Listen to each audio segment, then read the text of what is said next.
We were reeling with the pandemic creating a lot of uncertainty. There was also the unrelenting violence through the murders of George Floyd, Breonna Taylor, and others by the hands of police and police violence. We needed a place to grieve and gather and remember our connection to one another.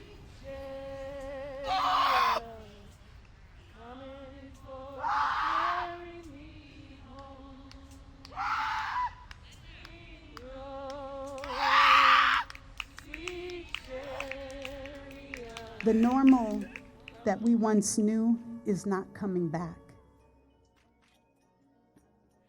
The idea of the porch chats was to create a space where people could socially distance, gather outside in small numbers, and talk about issues that were relevant to folks. But the idea was to gather people who were not experts, so there would be no lead speakers, that people would gather and share what knowledge that they had. We went all over Oakland and encouraged people to talk about topics ranging from defunding the police to intentional migration, what it means to move as a community. So many of us, and myself included, I'm working hard to unlearn this idea that I only get better if I can get how it's been set up just to survive. And it really takes our imagination to think outside of the box that's been created that we're stuck in. I got the idea to approach a muralist, Cece Carpio, and asked if she would be willing to create a mural in honor of the young women and girls being trafficked along International Boulevard. Oakland is considered the West Coast hub for sex trafficking, meaning that it is epidemic throughout the city. And International Boulevard, where Eastside Arts Alliance has their space, is part of what is called the track, meaning this is an area where you can, at any time of day or night, witness and see girls and young women being trafficked along this boulevard. It is overwhelming. I want everybody to take a look around where you are. See. Because while we've been building altars, girls have been trafficked. And we don't see it.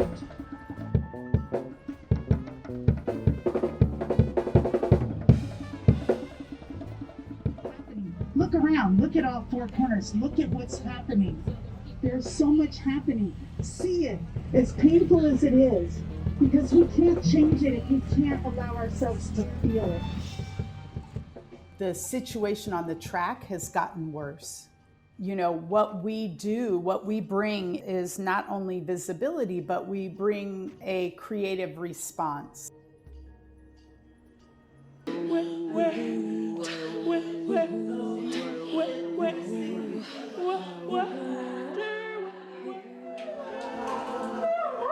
The process of, I said it before at another meeting, but now I think I understand it in a different way.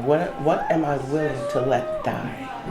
What perspectives, what attitudes, what desires, what postures, what false comfort, what delusional outlook am I willing to let die? But that is, I think, part of the work that we're actually doing, is that we can't be the healers and then we're sick. And we're not actually participating. What are we creating? What are we doing here? And so I'm glad that you guys are reinforcing that part, that we actually build in ourselves into that, so that we don't have to go out and say we're not evangelicals. We don't have to go and save souls.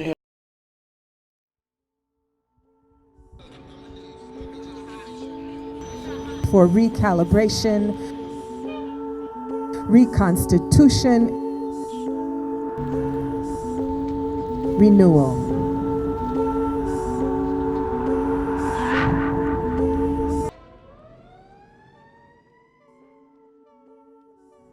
The normal that we once knew is not coming back.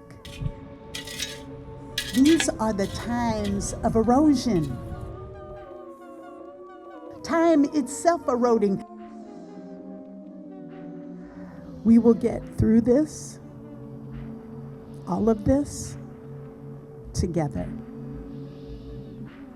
And remembering that is going to be one of the hardest things that you will do.